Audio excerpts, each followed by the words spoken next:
வணக்கம், welcome to Jaya's kitchen. நான் இன்னைக்கு நைட்டு டின்னருக்கு சப்பாத்திக்கு சைட் டிஷ்ஷாக பன்னீர் பட்டர் மசாலாவும் செய்யலான் இருக்கேன். இந்த பன்னீர் பட்டர் மசாலாவை எப்படி செய்யலான்றதை பார்க்கலாம். ஒரு 5 தக்காளி, இது மினிமம் சைஸ், சின்ன சைஸு, அதனால் ஒரு 5 தக்காளி எடுத்திருக்கேன். 3 வெங்காயம் ஸ்லைஸாக அரிஞ்சிருக்கேன். இஞ்சி துண்டு கொஞ்சம், பூண்டு, இதை போட்டு வதக்கணும். வாங்க எப்படி செய்யலான்றதை பார்க்கலாம்.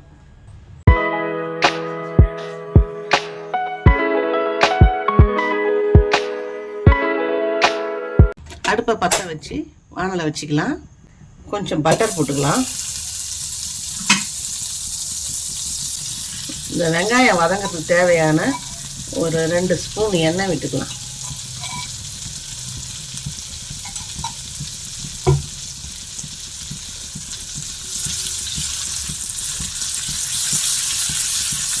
நாலு ஏலக்காய் போட்டுக்கலாம். ஒரு 5 கிராம்பு,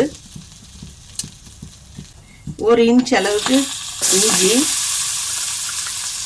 பூண்டு ஒரு 4-5 பல்லு, வெங்காயம்,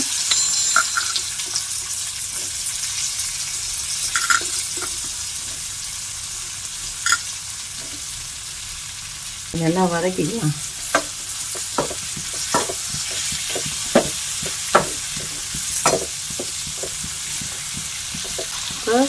வெங்காயம் வதங்கிருக்கு கொஞ்சம். இப்போ தக்காளி சேர்த்துக்கலாம்.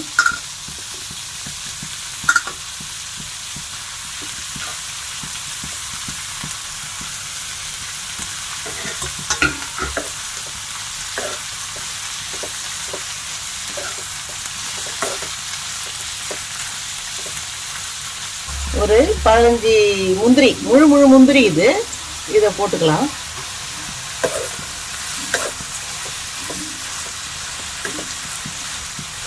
ஒரு 5 நிமிஷம் ஆயிடுது. இப்போ திறந்து பார்ப்போம்.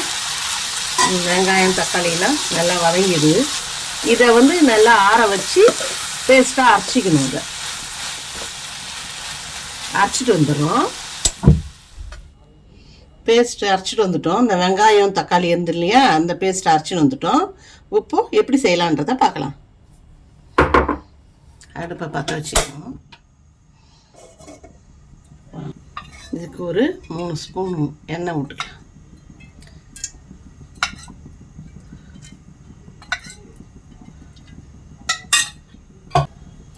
பட்டரு ஒரு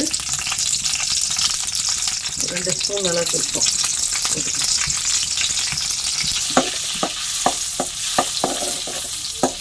பட்டர் கரையட்டும். 2 பே லீஃப் போட்டுக்கலாம். பச்சை மிளகாய் 3 கீரி வச்சுருக்கேன், அதையும் போட்டுக்கலாம்.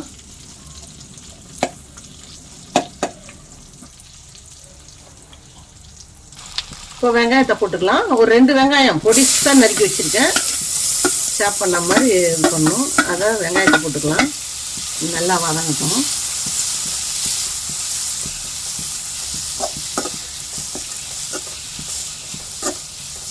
வெங்காயம் நல்லா வதங்கிடுது. இப்போ நம்ம மசாலாலாம் சேர்த்துக்கலாம். ஒரு 1/4 டீஸ்பூனு மஞ்சள் பொடி, 1/2 டீஸ்பூனுக்கு சீரகப்பொடி, கரம் மசாலா 1 ஸ்பூனு. நான் காஷ்மீரி சில்லி தான் சேர்க்குறேன், கலரோடு இருக்கும். அதனால் இது 1/2 ஸ்பூன் போட்டுங்க. மல்லிப்பொடியும் ஒரு 1/2 ஸ்பூன். இப்போ இது நல்லா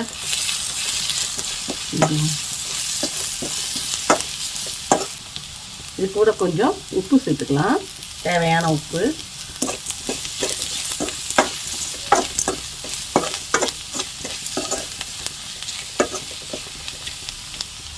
இப்போ இந்த அரைச்ச பேஸ்ட்டை சேர்த்துக்கலாம். அதில்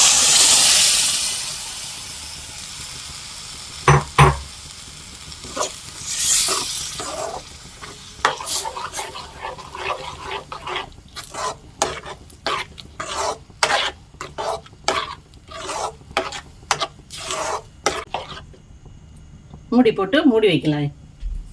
ஒரு 5 நிமிஷம் கொதிக்கிட்டோம். மூடி போட்டு மூடி வச்சிட்டோம். இப்போ திறந்து பார்க்கலாம். கொதி நல்லா வந்துருக்குது. இப்போ பன்னீரை சேர்த்துக்கலாம். நான் ஒரு 200 கிராம் பன்னீரை வாங்கியிருக்கேன், பொடியாக கட் பண்ணிட்டேன். அதை அப்படியே சேர்த்துக்கலாம். இது நான் செய்கிறது வந்து ஒரு 8 பேர் சாப்பிட்லாம், அந்த அளவுக்கு செய்கிறேன் நான். இது கொஞ்சம் ஒரு 2 நிமிஷம் இருக்கட்டும். ஏன்னா இந்த பன்னீர் வந்து இந்த கிரேவியில் இருக்கிற இதெல்லாம் முடிப்போம். திறந்து பார்க்கலாம்.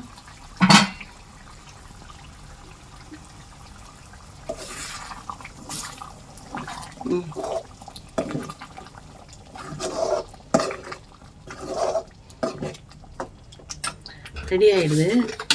இதில் கொஞ்சம் ஒரு 1/2 ஸ்பூனுக்கு சுகர் சேர்த்தாக்கா நல்லாயிருக்கும். ஏன்னா சுகர் தான் அது ஃப்ளேவரை கொடுக்கும். அதுக்கு சுகர் கொஞ்சம் சேர்த்துப்போம். ஃப்ரெஷ் க்ரீம் கொஞ்சம் போட்டுக்கலாம்.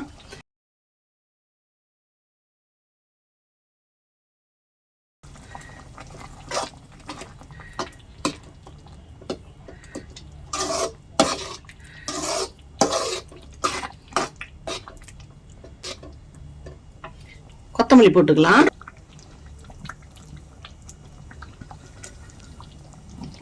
ஒரு கலக்கிட்டு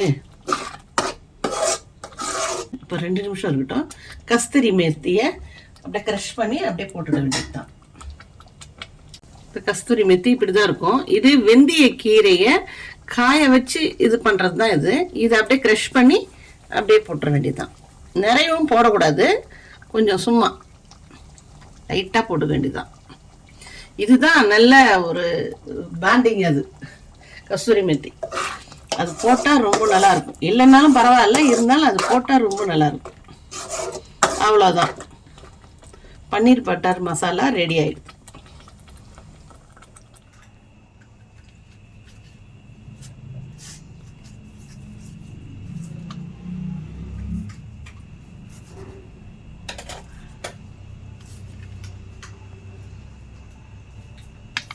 சப்பாத்தி பன்னீர் பட்டர் மசாலா ரெடி. இந்த பன்னீர் பட்டர் மசாலா சப்பாத்தி ரெசிபி உங்களுக்கு பிடிச்சிருந்ததுன்னா லைக் பண்ணுங்கள், ஷேர் பண்ணுங்கள், சப்ஸ்கிரைப் பண்ணுங்கள் ஜெயாஸ் கிச்சனை. இது வரைக்கும் பார்க்காதவங்க சப்ஸ்கிரைப் பண்ணுங்கள், பார்த்துருந்தீங்கன்னா ஷேர் பண்ணுங்கள், கமெண்ட் பண்ணுங்கள்.